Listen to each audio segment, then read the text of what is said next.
નમસ્કાર, આપ સૌનું સ્વાગત છે આપણી યુટ્યુબ ચેનલમાં ટોપ ગુજરાતમાં અને મારું નામ છે રેહાન જુનેજા।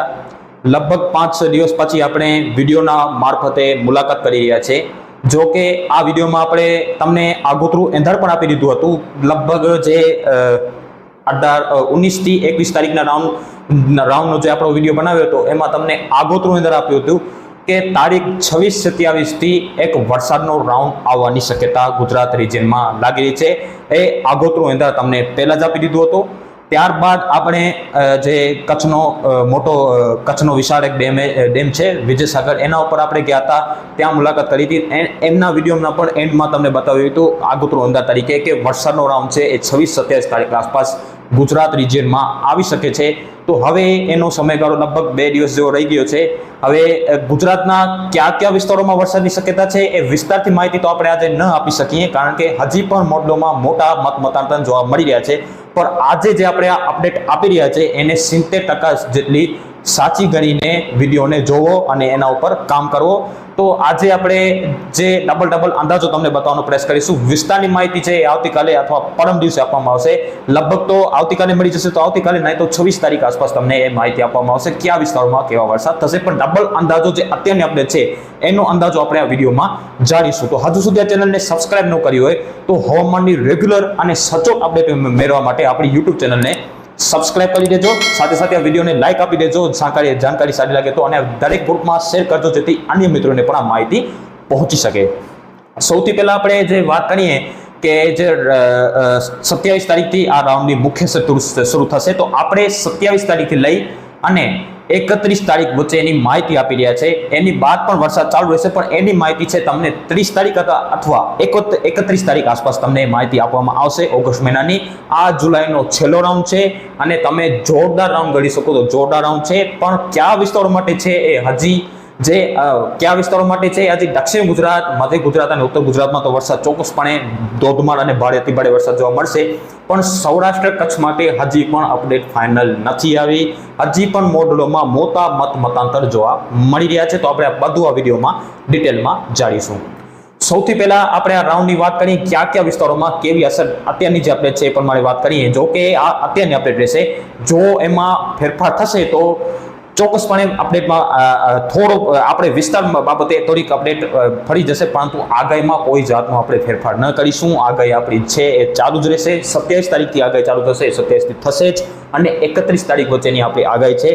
પણ ઘણા મિત્રોને એવો સવાલ થશે મનમાં કે આપણે ટોપ ગુજરાતવાળા રેહાનભાઈ છે એ 31 તારીખ સુધીની માહિતી આપી છે અને વરસાદ તો 1, 2, 3 તારીખે પર ચાલુ રહેશે। તો એવું નથી મિત્રો, આપણે એમ તમને જણાવી દીધું છે કે આ આપણો રાઉન્ડ છે એ 1 જુલાઈનો જે છેલ્લો રાઉન્ડ છે એ 27 થી લઈને 31 તારીખ વચ્ચે રહેશે। એની બાદ પણ વરસાદ છે ચાલુ રહેશે, પણ એની માહિતી તમને કહી દીધું છે કે 30 અથવા 31 જુલાઈ આસપાસ આપવામાં આવશે। એને હજી થોડો સમય છે, એટલા માટે અત્યારની રાઉન્ડની માહિતી મેળવીએ તો હવે રાઉન્ડ આવવાની શક્યતા છે એ 80 થી 90% માનીને ચાલુ કે રાઉન્ડ ગુજરાત રિજિયનમાં આવશે। સૌરાષ્ટ્ર કચ્છનું નથી કહેતા, ગુજરાત રિજિયનમાં રાઉન્ડ ચોક્કસપણે આવશે। અને કયા વિસ્તારોમાં કેવી અસર થશે અત્યારની અપડેટ પ્રમાણે એ જોઈએ તો સૌથી પહેલા આપણે દક્ષિણ ગુજરાતની શરૂઆત કરીશું। આ વિડીયોની દક્ષિણ ગુજરાતથી શરૂઆત કરીશું। તો દક્ષિણ ગુજરાતમાં જે ખાસ કરીને જે સુરત, વલસાડ, નવસારી, ડાંગ, તાપી, નર્મદા, આવા, બિલીમોરા આ વિસ્તારો છે ત્યાં ઝાપટાથી માંડી હળવો, મધ્યમ અને અમુક વિસ્તારોમાં ભારે વરસાદ જોવા મળી શકે છે।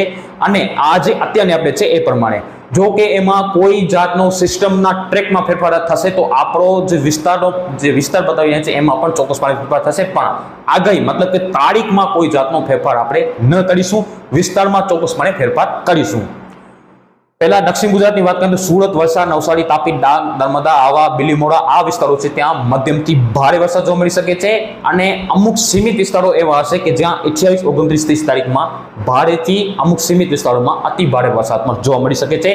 ઇંચના માપદંડ આજે આપણે નથી આપતા, કારણ કે ઇંચના માપદંડ જ્યારે પણ જે આગાહીકાર આપે છે એના માટે એક ખતરાની ઘંટી હોય છે, પણ એને જીવાનો હરામ થઈ જાય છે, કારણ કે ઇંચની આગાહી છે એ જ્યાં સુધી બને ત્યાં સુધી ન કરવી પડે।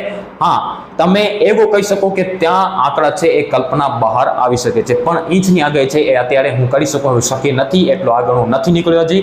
પરંતુ તમને અંદાજો દઈએ તો જે કલ્પના બહારના આંકડા આવે એવા વિસ્તારો છે જેમાં દક્ષિણ ગુજરાત છે, અને એની સાથે સાથે જે મધ્ય ગુજરાતના અમુક ભાગો છે ત્યાં કલ્પના બહાર આંકડા આવી શકે છે, એટલો હું ચોક્કસપણે કહી શકું છું. પરંતુ તમને એવો નથી કહેતો કે વરસાદ છે એ 8-10 ઇંચ સુધી આવશે. બીજા ઘણા એવા આગાહીકારો છે જે એવો કહેતા હશે કે 8 ઇંચ વરસાદ આવશે, 10 ઇંચ આવશે, 15 ઇંચ આવશે. પણ મિત્રો એવો ક્યારે પણ ખોટો અંદાજ દેવો હું તો કહી રહ્યો છું કે આ શક્ય જ નથી.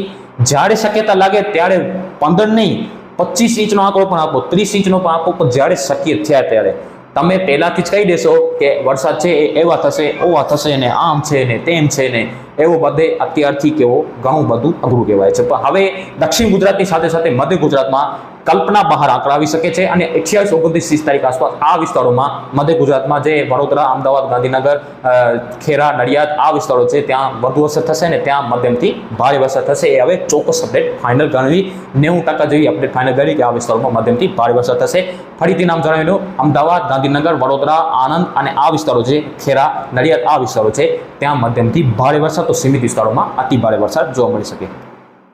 ત્રીજા નંબરની વાત છે ઉત્તર ગુજરાતની. તો ઉત્તર ગુજરાતના અમુક વિસ્તારો છે ત્યાં નબળી હજુ પણ એક્ટિવિટી જોવા મળી શકે છે, ત્યાં કોઈ ભારે વરસાદની શક્યતા નથી. એવા વિસ્તારોની વાત કરીએ તો એ છે બનાસકાંઠા અને પાટણ.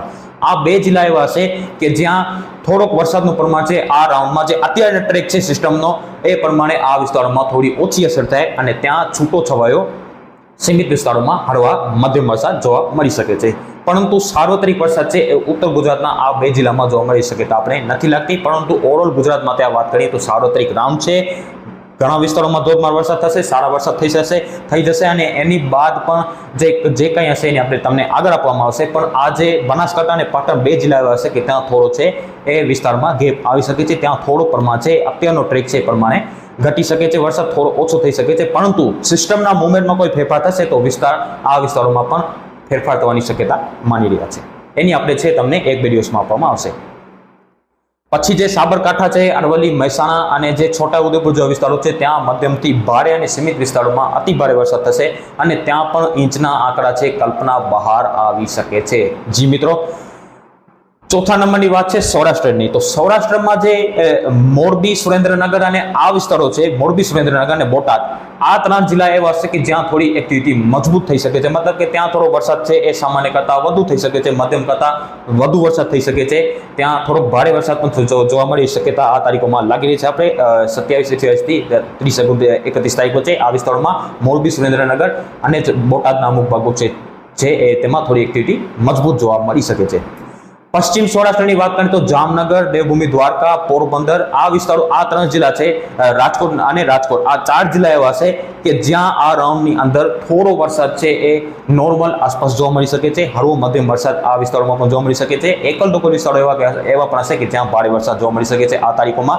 પરંતુ જો સિસ્ટમના ટ્રેકમાં હજી પણ કહી રહ્યા છે, વારંવાર એટલા માટે વિડીયોમાં તમને કહી રહ્યા છે, સિસ્ટમના ટ્રેકમાં ફેરફાર થશે તો વિસ્તારની માહિતી છે એ પણ ફેરફાર થવાની શક્યતા રહેશે. પરંતુ આગાહીમાં કોઈ જાતનો ફેરફાર ન કરીએ તો આ 3 જિલ્લા પોરબંદર, દ્વારકા અને જામનગર છે ત્યાં થોડી એક્ટિવિટી છે એ હળવો મધ્યમ વરસાદની રૂપમાં જોવા મળી શકે છે. વાત રહી દક્ષિણ સૌરાષ્ટ્રની તો અમરેલી, ભાવનગર આ વિસ્તારો છે ત્યાં પણ મધ્યમથી સારા વરસાદ થશે. જ્યારે ગીર સોમનાથ અને જુનાગઢ આ 2 જિલ્લા એવા છે કે ત્યાં થોડોક વરસાદનો પ્રમાણ છે એ આ રાઉન્ડમાં વધુ જોવા મળે એવી શક્યતા માની રહ્યા છે. મધ્યમથી સારા વરસાદ છે. ગીર સોમનાથમાં જે વરસાદની ઘટ છે, મતલબ કે ત્યાં થોડોક વરસાદ ઓછો જોવા મળી રહ્યો છે, ખેડૂતોની જે શિકાયત આવી રહી છે એ પણ કદાચ દૂર થઈ જાય એવી શક્યતા હાલ આપણે માની રહ્યા છે. હવે આખરે વિડીયોના એન્ડમાં કચ્છની વાત કરીએ તો કચ્છમાં ઉત્તર કચ્છના ભાગો છે, બની, ખાવડા અને જે હાજીપીર જેવા વિસ્તારો છે ત્યાં થોડોક વરસાદ, લખપત આસપાસના વિસ્તારો છે ત્યાં વરસાદની થોડીક અછત જોવા મળી શકે રાઉન્ડમાં અને આ વિસ્તારોમાં છૂટો છવાયો હળવો વરસાદ છે સીમિત વિસ્તારોમાં જોવા મળે. સીમિત વિસ્તારોમાં મધ્યમ વરસાદ તો જોવા મળે, પણ એવા વિસ્તારો ખૂબ ઓછા હશે જો સિસ્ટમ આ અત્યારે ટ્રેક છે પ્રમાણે રહે તો. પરંતુ સિસ્ટમ થોડી પણ ઉપર ચાલે તો આ વિસ્તારોમાં વરસાદનું પ્રમાણ છે એ વધી શકે છે અને વિસ્તારમાં ફેરફાર થઈ શકે છે. એની અપડેટ તમને આગળ આપવામાં આવશે. પશ્ચિમ કચ્છની વાત કરીએ તો કચ્છના જે દરિયાકાંઠાના ભાગો છે, અબડાસા, નલિયાથી લઈ અને માંડવી, મુંદ્રા, ગાંધીધામ, અંજાર વચ્ચેના વિસ્તારો છે અને પૂર્વ કચ્છના ભાગો છે ત્યાં વરસાદનું પ્રમાણ છે એ મધ્યમથી સારું જોવા મળી શકે. ત્યાં થોડા મધ્યમથી સારા વરસાદ, મતલબ કે ભારે વરસાદ જોવા મળી શકે એવી શક્યતા હાલ આપણે માની રહ્યા છે. અને કચ્છના કોઈ વિસ્તાર આપણે બાકી નથી રાખ્યો, કોઈ ગુજરાતનો કોઈ ખૂણો બાકી નથી રાખ્યો, બધા વિસ્તારોની તમને ડિટેલમાં માહિતી આપી છે. પણ આ અંદાજ છે, વિસ્તારની માહિતી છે, હજુ પણ આ ફાઇનલ ન કરવી, આ અત્યારની અપડેટ છે. પરંતુ વિસ્તારની ફાઇનલ અપડેટ તમને જોતી હોય તો આવતીકાલે અથવા પરમ દિવસે આપવામાં આવશે. અત્યારે આ વિડીયોમાં એટલું અંતમાં પણ નિવેદન રહેશે કે આ વિડીયોને લાઈક આપી અને દરેક ગ્રુપમાં શેર કરજો. આપણી આગાહી તારીખમાં કોઈ જાતનો ફેરફાર ન થાય, જો વિસ્તારમાં ફેરફાર થશે તો તમને અપડેટ આપવામાં આવશે. આ અત્યારની અપડેટ છે. આ પ્રમાણે આખા ગુજરાતમાં અરાઉન્ડ આવી રહ્યો છે. મળીશું કાલે અથવા પરમ દિવસે નવી અપડેટ સાથે. આભાર.